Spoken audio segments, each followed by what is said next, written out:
E aí galera, tudo bem? Meu nome é Danilo. Essa é a nossa primeira aula, a aula sobre átomo do projeto Dupla Ligação. E eu quero dizer que eu estou muito feliz e muito honrado por estar tendo essa oportunidade de dar a primeira aula para vocês, de estar transmitindo um pouco de conhecimento. E é isso, sou me apresentando um pouco, né? Sou natural de João Pessoa, tenho 25 anos, sou químico industrial formado pela UFPB. Começamos esse projeto esse ano para ajudar aquelas pessoas que estão precisando de um auxílio com a situação do país. O Enem está cada vez mais incerto, então é para isso que nosso canal serve, para isso que a gente vai transmitir a química de uma forma legal e descontraída. Show? Então, sem mais delongas, vamos lá, vamos começar a nossa aula. E, antes de tudo, a pergunta mais básica, o que é química, né? Então, química, como conceito, é a ciência que estuda a natureza, a propriedade, a composição e as transformações da matéria. Então, é aquela que estuda basicamente um pouco de tudo, sabe? Logicamente que tem outras ciências como física, biologia, matemática, que tem um conhecimento mais aprofundado nessas áreas da natureza, mas a química ela está presente em tudo, né? Mas o que danado é matéria, né? Você pode estar se perguntando uma pergunta tão óbvia, mas quando se para responder ela fica tão difícil. E é que nem esse menino, que danado é isso que esse caba tá falando? Então, matéria tem uma máxima, né, muito conhecida na ciência, que é matéria é tudo aquilo que tem massa, ocupa um lugar no espaço e está sujeito à inércia. Mas, mais uma vez, é uma definição certa, mas ainda fica com aquela pulguinha atrás da orelha sem ter o entendimento pleno do que é matéria. Então, essa busca do que é matéria do que é feito, do que são feitas as coisas, os prédios, as mesas, os carros, é mais intuitivo do que o próprio homem, sabe? É tão antigo quanto o próprio homem. E aí, na mesma hora vem aquela mesma pergunta: qual a menor parte da matéria? Do que tudo é feito? Então esse tipo de pensamento começou na Grécia Antiga, tá? Mais ou menos de 500 a 400 anos antes de Cristo, com esse carinha aí chamado Leucipo, que segundo Aristóteles foi o primeiro pensador a idealizar o átomo, tá? Então eram realmente idealizações, eram conceitos filosóficos e abstratos. Então aqui tem só um exemplozinho. Ele acreditava que se pegasse qualquer tipo de corpo e a gente fizesse múltiplas divisões, fosse fazendo partições até que chegaria a um ponto em que não poderia ser mais dividido. Ia ser humanamente impossível de se dividir esse corpo. E aí daí vem a palavra átomo, que do grego é não divisível. Tá? E aí, em 1808, surgiu o primeiro modelo atômico, que foi o modelo atômico de Dalton.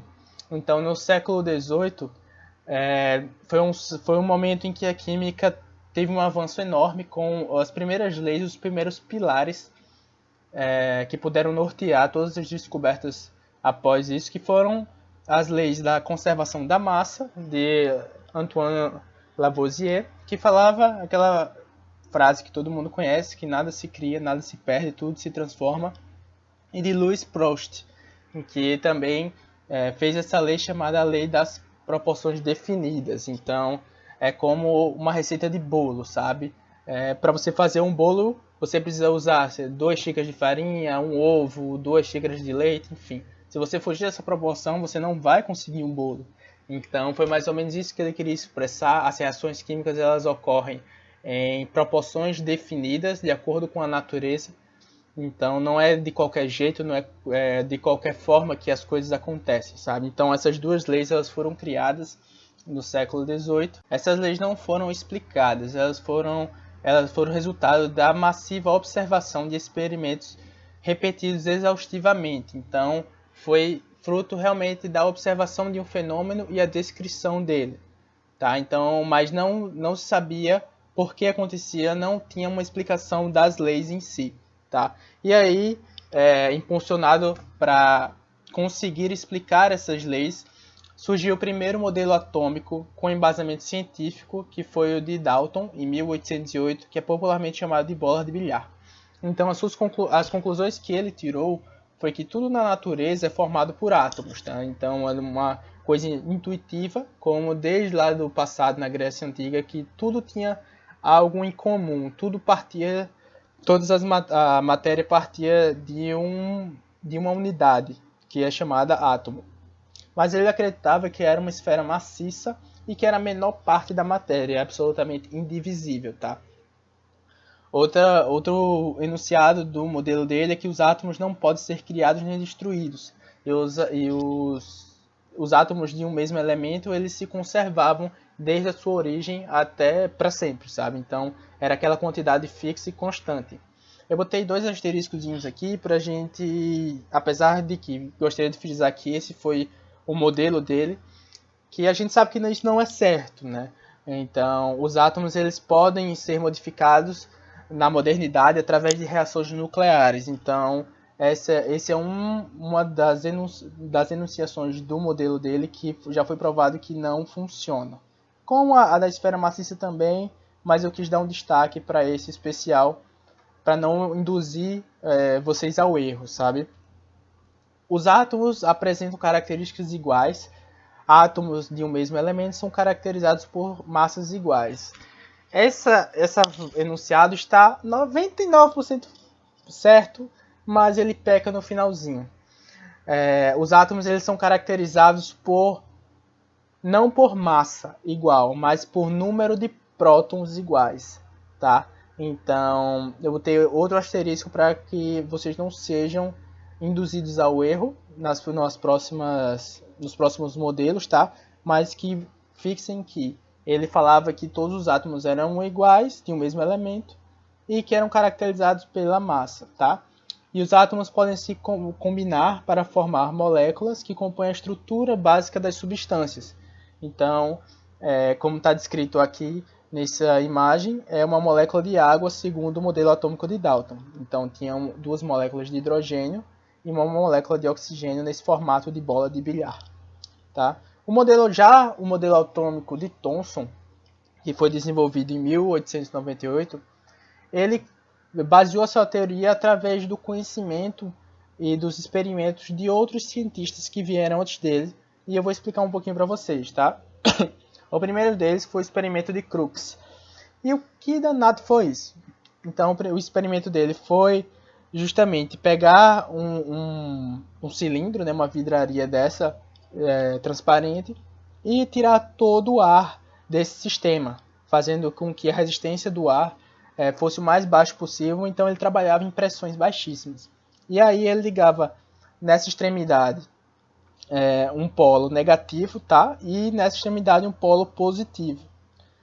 E esses 2 polos ele ligava numa bateria de 20.000 volts. Então, só para efeito de comparação, as nossas tomadas elétricas de casa têm 220 volts. Então, vocês podem observar que que eles eram ligados em uma bateria enorme, com potencial gigantesco, tá? E aí, quando eles fizeram isso, eles observaram que passava um raio da extremidade negativa até a extremidade positiva, tá? Então, imaginava-se inicialmente que esses raios eram apenas luz, que eram apenas ondas eletromagnéticas, tá? E aí, posteriormente, quando foi feito um novo experimento, só que com capacitores aqui, ó. Então, o capacitor é um equipamento que tem uma placa carregada positivamente e outra placa carregada negativamente.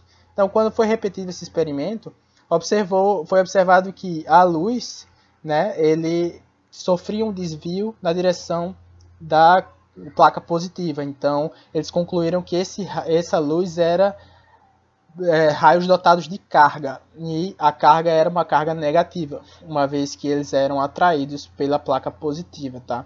Então, essa extremidade negativa era chamada de cátodo, tá? Posteriormente, Goldenstein, que é outro cientista, fez um experimento baseado nesse de Crookes, mas de forma diferente.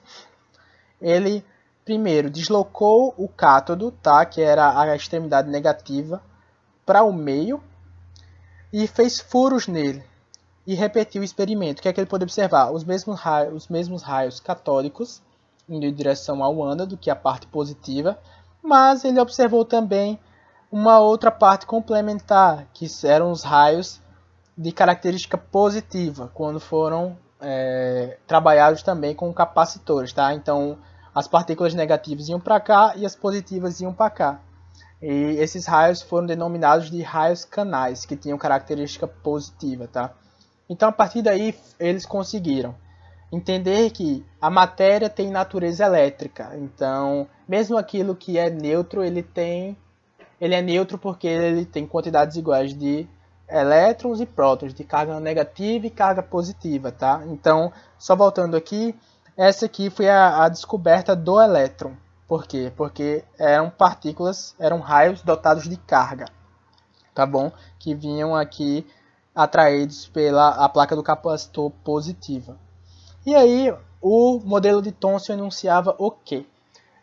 Com base nesses experimentos de outros cientistas, Thomson conseguiu provar experimentalmente a relação massa-carga dos raios catódicos. Então, ele provou que aqueles raios não eram raios, eram partículas dotadas de carga. E aí, ele pôde fazer a descoberta oficial do elétron, como eu tinha falado anteriormente, tá? E concluiu também a natureza elétrica da matéria e que os prótons tinham a carga positiva que neutralizavam os elétrons. Então, o seu modelo foi um modelo popularmente conhecido como pudim de passas, em que os elétrons eram incrustados numa massa de cargas positivas, que eram os prótons, tá? Então, eles fizeram essa analogia de pudim de passas, que era, como ele era inglês, na Inglaterra era muito comum ter pudim com praças incrustado, então ele fez essa analogia. E mais uma postulação que ele fez aqui foi que o átomo é divisível, logicamente, porque ele encontrou duas partículas diferentes, que não eram o átomo em si, eram subatômicas, o elétron e o próton, tá? Então, gente, vamos para o modelo atômico de Rutherford. Então, antes de começar, eu queria explicar para vocês o experimento que fez com que ele desenvolvesse esse modelo, tá? Então, ele pegou o polônio, que é um material extremamente radioativo, colocou num bloco de chumbo com um furinho onde ele pudesse ter um feixe de partículas alfa que bombardearia uma finíssima camada de ouro com apenas poucos átomos de espessura, tá? E em volta disso ele colocou essa proteção com um revestimento fluorescente para que ele observasse as partículas, tá? Então, qual era o resultado esperado do experimento se o modelo atômico de pudim de passas estivesse correto? Então, eles acreditavam que se o modelo estivesse correto, todas as partículas passariam com facilidade pela camada de ouro e sem nenhum problema, porque nem a parte positiva nem a parte negativa dos átomos teriam densidade de massa suficiente para rebater ou causar desvios nas partículas alfa. E o que foi observado, para surpresa de Rutherford e sua equipe, é que houveram sim desvios, embora que a grande maioria das partículas passou sem nenhum problema pela lâmina, e que algumas partículas alfa foram rebatidas num ângulo oposto, sabe? É como se você jogasse uma bola na parede. Então a partícula alfa foi lá e bateu na lâmina de ouro e voltou, tá? Então ele ficou extremamente surpreso e intrigado com o resultado desses experimentos, o que levou a ele a concluir que o átomo teria uma região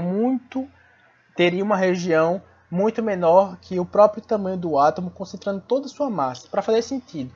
Então, se eu tenho algo que possa ter massa suficiente para rebater uma partícula alfa, então aquilo seria a concentração toda da massa do átomo, sabe?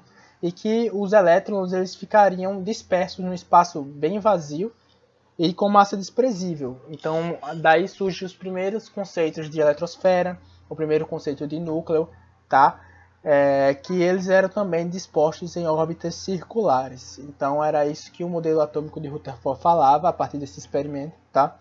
Que toda a massa do átomo era concentrada no núcleo e que os elétrons ficavam dispersos em órbitas circulares em um espaço grande e vazio, sabe?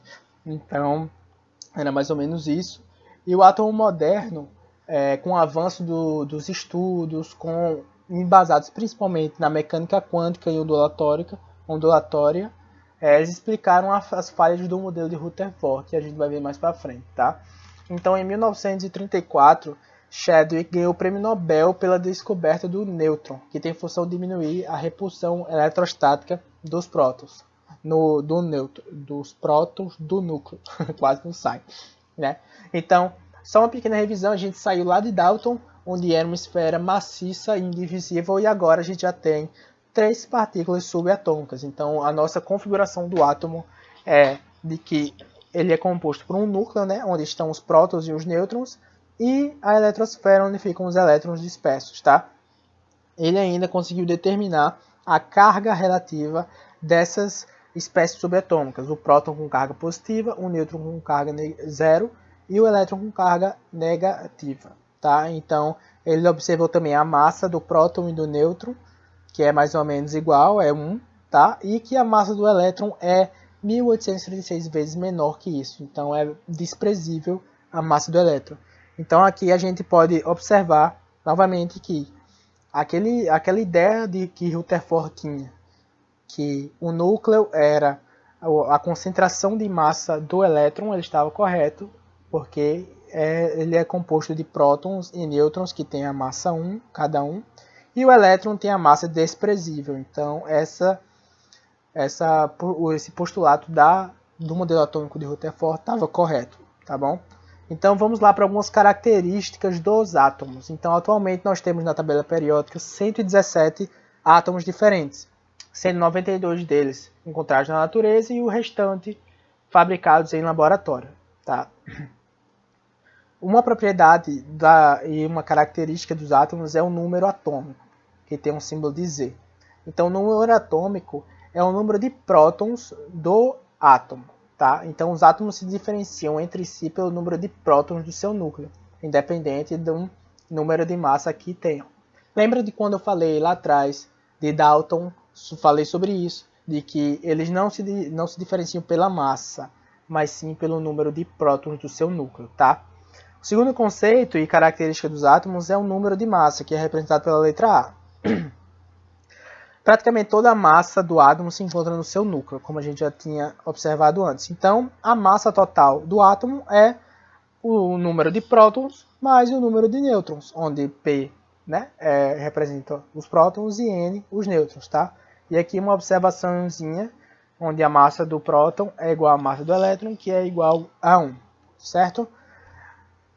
Com base nisso, outra característica que a gente tem que observar quando vê a representação de um elemento químico é a carga dele, tá? Então, ele pode ser caracterizado como um átomo neutro, em que o número de prótons é igual ao número de elétrons, e a gente também tem a denominação de íon, quando ele adquire uma carga, seja podendo adquirir elétrons ou perdendo, tá? Então, aqueles átomos que perdem elétrons são chamados de cátion porque tem a carga positiva, tá? Então, se ele perde um elétron, ele tem uma quantidade maior do que prótons do que de elétrons. Então, por isso que a carga total, a carga líquida dele é positiva. E de forma análoga, ânion é aquele que tem a carga negativa, aquele átomo que recebeu elétrons, tá? Então, se ele partiu de um equilíbrio em que prótons era igual a elétrons, se ele ganha mais um, ele fica com uma carga líquida negativa, né? Que ele tem mais elétrons do que prótons. Beleza, com base nisso, vamos para a representação do elemento químico, tá? Então, quando você observar um elemento químico, ele vai ser dado nessa forma aqui, tá? Então, na parte superior dele fica um número de massa, tá? Que é, novamente, prótons mais nêutrons. Na parte de baixo temos o Z, que é o número atômico, que é o número de prótons. E na parte superior direita temos a carga, tá? Então, se nada aparecer aqui, tiver sem nada, é porque o átomo neutro, então ele tem a carga zero, tá bom? Se ele tiver algum símbolozinho de mais ou de menos, ele é um íon de carga positiva ou negativa, tá? Um detalhezinho que eu queria mostrar para vocês é que é comum também representarmos quando o átomo é neutro, o número de massa pode vir desse lado aqui, tá? Então, o número atômico aqui e o número de massa aqui, tá bom? Desculpa. Aqui, como podemos ver, um exemplo do bromo, tá? Então, nós temos que o número de massa dele é 81, como botamos aqui. O número atômico é 35, que são o número de prótons, tá? Aqui.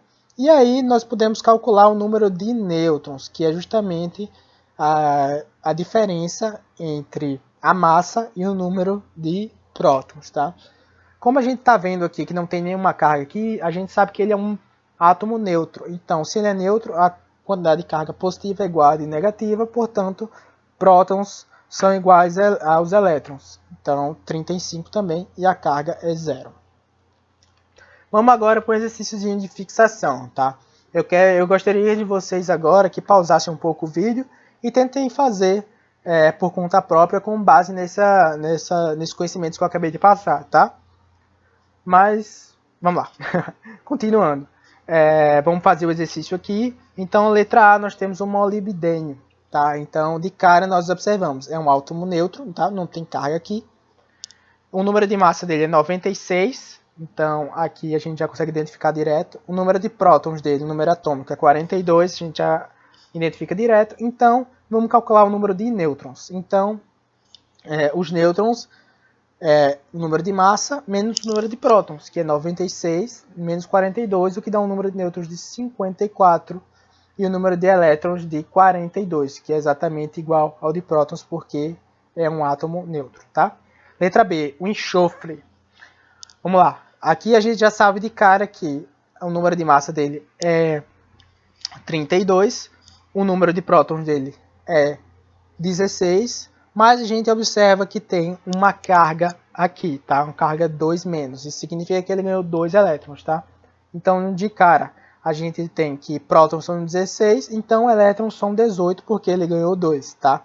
Ficando com a carga negativa, o que configura ele sendo um íon ânion. Tá bom? E aí vamos calcular o número de nêutrons, né? Que nem na questão anterior com a gente fez. Então, o número de nêutrons é o número de massa menos o número de prótons, o que dá 32 menos 16, que dá 16 nêutrons. Letra C, cálcio 2+. Então, novamente, número atômico de 20, que é o número de prótons, número de massa 40.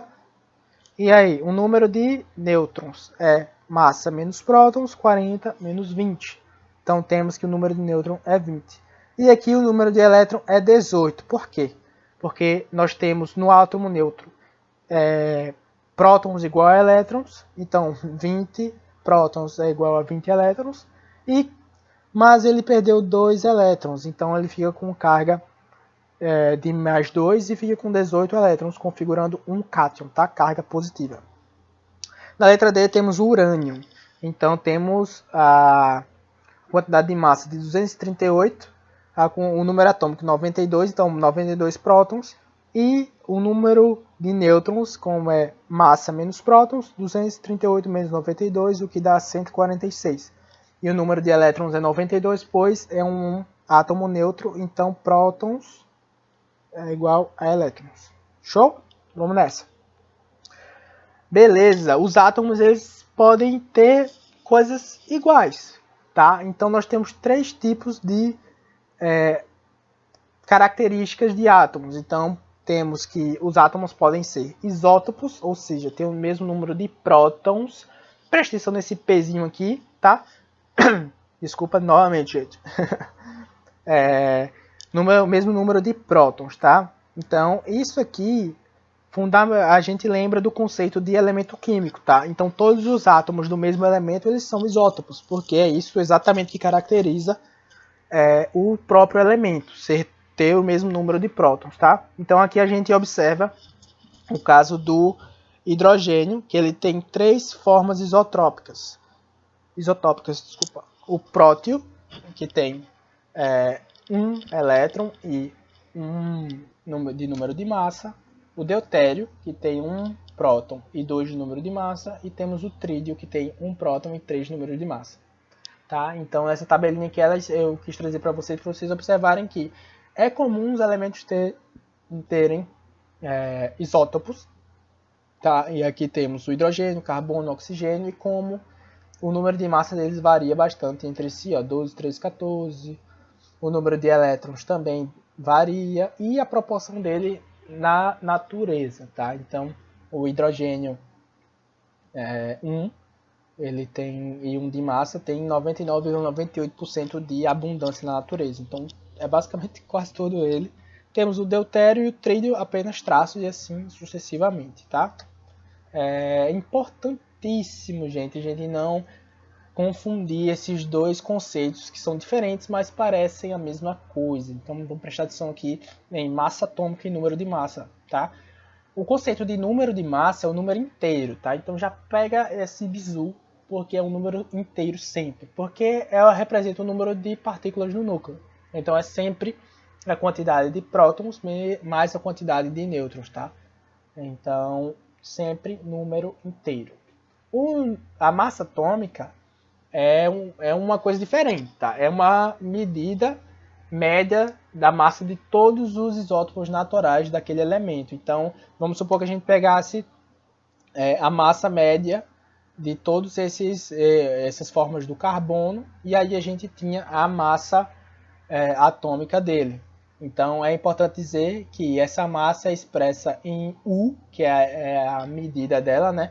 Que significa que é a medida da massa relativa do elemento carbono 12. Então, um exercício de fixação aqui para vocês, para exemplificar o cálculo dessa massa atômica. Então, ele diz que o cloro ocorre na natureza como uma mistura isotópica de 75,77% de cloro 35 e 24,33% de cloro 37. Então, calcule a massa atômica do cloro. Então, a gente vai fazer uma médiazinha ponderada em que a gente vai multiplicar o percentual que ele aparece, né, que aqui ele dá 75,77 e 24,23 vezes a massa, tá? Então aqui 77, 75 vezes 35, que é do cloro 35, mais 24,33, opa, aqui é 33, vezes 37, que é o número de massa do cloro 37. Isso dividido por 100 dá um valor de 35,48 U, tá? Então, a outra classe que a gente vai estudar agora são os isóbaros. São átomos que apresentam o mesmo número de massa, tá? Então, aqui, como a gente pode ver nos exemplos, o potássio e o cálcio com o número de massa igual, o 40 aqui em cima, tá? O número de massa. Os número atômico 19 e 20 e o número de nêutrons diferente. Então, o que faz com que eles tenham alguma semelhança é um número de massa, tá? Aqui da mesma forma o carbono e o nitrogênio, 14, 14, e o hidrogênio e o hélio, onde o hidrogênio tem 3 aqui de número de massa e o hélio também tem 3, tá? Os isótomos, que são outra classe dessa de átomos que têm algo em comum, são aqueles que apresentam o mesmo número de nêutrons. Então aqui a gente tem que fazer uma continha, tá? Então o cloro e o cálcio, nós temos que o cloro tem o número atômico 17 e o cálcio o número atômico de 20, tá? E o número de massa do cloro 37. Então quando a gente subtrai 37 de 17, temos 20 nêutrons, tá? Que a soma dos dois dá 37. Daqui da mesma forma, 40 menos 20 dá 20 nêutrons, onde é justamente a soma, né, dos nêutrons e dos prótons dá o número de massa. Potássio e o cálcio também da mesma forma, tá, tendo 20 nêutrons cada um. Então, se todos têm 20, todos eles são nêutrons. Então, é isso. Vamos lá para uma diquinha muito boa para memorização, tá, principalmente para o Enem, que está justamente nos nomes: isótopo, isóbaro, isótono, tá? Então preste atenção, né, nessa letrinha. Isótopo tem o P aqui, ó, de próton, tá? Isóbaro tem o A de número de massa, isótono tem o N de nêutrons, tá? Então essa diquinha é boa para a gente poder lembrar lá na hora da prova, tá? Vamos para outro exercício de fixação. Então esse exercício lá de uma Universidade de São Paulo, onde são dadas as seguintes informações relativas aos átomos X, Y e Z. X é isóbaro de Y e isótono de Z. Então, X ele tem o mesmo número de massa, o Azinho aqui, de Y, e o mesmo número de nêutrons de Z. Ele diz também que Y tem um número atômico de 56, número de massa de 137, e é isótopo, mesmo número de prótons de Z. Então, o número de massa de Z é 138, tá? O número atômico de X é. Então, ele quer saber o número atômico de X. Vamos lá para a resolução. Utilizando as informações do problema, temos que ele representou aqui todos os elementos e todas as informações que ele deu. Então, é muito importante você, nesse tipo de questão, escrever o elemento, tá? Que ele está dizendo, botar as informações nos lugares certos. Então, ele deu informações do número de massa de Y, número de prótons de Y, número de massa de Z, tá? E ele quer saber justamente o número atômico de X. Então, para isso, vamos resolver. Mas X e Y são isóbaros, portanto, tem o mesmo número de massas, X e Y. Então, aqui de cara a gente já vê se eles têm o número de massa, esse númerozinho aqui de cima, que é o número de massa, o B, ele é igual ao do Y, que é 137. Como Y e Z são isótopos, temos que, então, eles têm o mesmo número de prótons. A gente já descobre que esse númerozinho aqui de baixo tem 56 prótons o Y, tem 56 prótons o Z. Então a gente já observa aqui. E se X e Z são isótonos, ou seja, tem o mesmo número de nêutrons, então a gente iguala os nêutrons dos dois. E como é que a gente calcula os nêutrons? É justamente o número de massa menos o número atômico, tá? Então fica 137 menos A, que é do X, é igual a 138 menos 56, que é do Z. Então, isso a gente consegue achar que o número atômico de X é igual a 55, que configura a letra C.